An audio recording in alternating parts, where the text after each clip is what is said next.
Hey, it's Karen from Scarlette Coaching, and in this video, I would like to talk to you about one of the most confusing subjects for singers, and that's the subject of vocal registers. Now, one of the reasons it's so confusing is because there are so many different labels, definitions, and terminologies out there. In a nutshell, there are 5 main vocal registers. The lowest is the vocal fry or glottal fry, otherwise known as the pulse register, and it kind of sounds like a creaky door. So the vocal folds do come together, but they don't create a clean tone, so it's not considered proper singing, it's considered to be an effects register.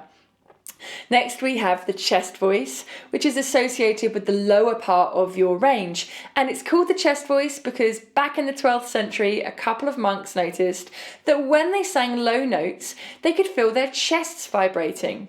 Then we have the head voice, which is associated with the higher part of your range, and it's called the head voice because, you guessed it, those same monks noticed that when they sang higher notes they could feel their heads vibrating. So then we have the highest registers. So for ladies, that's the whistle or flute register. Just think of Mariah Carey or Ariana Grande. And in this register, singers don't tend to sing lyrics, they tend to just sing open vowels. And the highest register for guys is called the falsetto register. But unlike ladies, guys do sing lyrics in this register. A good example would be Bring Him Home from Les Miserables. So the thyroarytenoid muscles, or TA muscles, form the main bulk of the vocal folds, and their job is to shorten and thicken the vocal folds.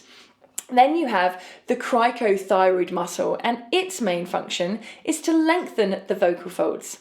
So when we think of a low note that we'd associate with our chest voice, so something like this, yeah, the vocal folds would be short and thick or bulky.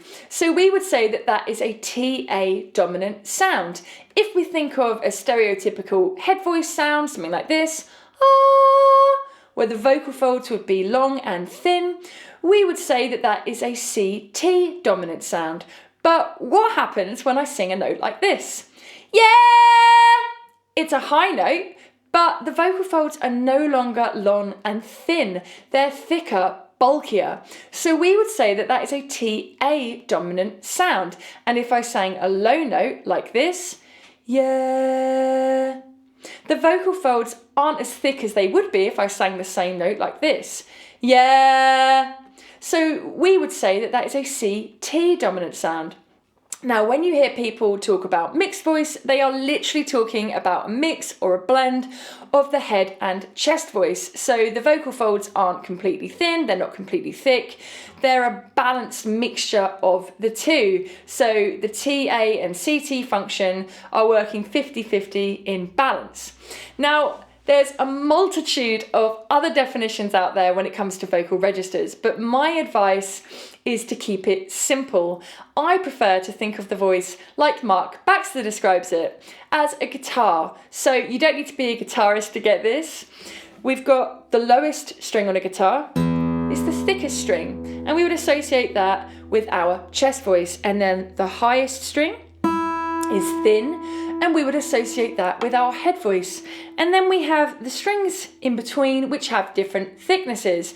Now, I have the ability to play the same note on the guitar on different strings in different places. So this note here, I can play there, I can play the same note here. And the reason it sounds different is because of the different thickness of the strings and where I play it on the string.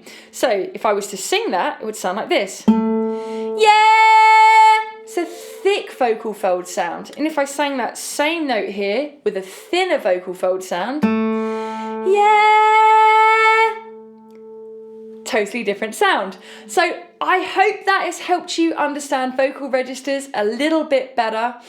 And when it comes to actually singing, my advice would be to forget about all of the terminology and definitions and instead allow your imagination and your storytelling, your emotional connection to lead the way.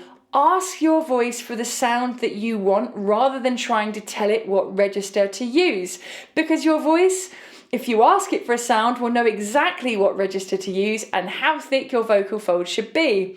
I hope you've enjoyed this video, I hope it served you, and I look forward to seeing you soon.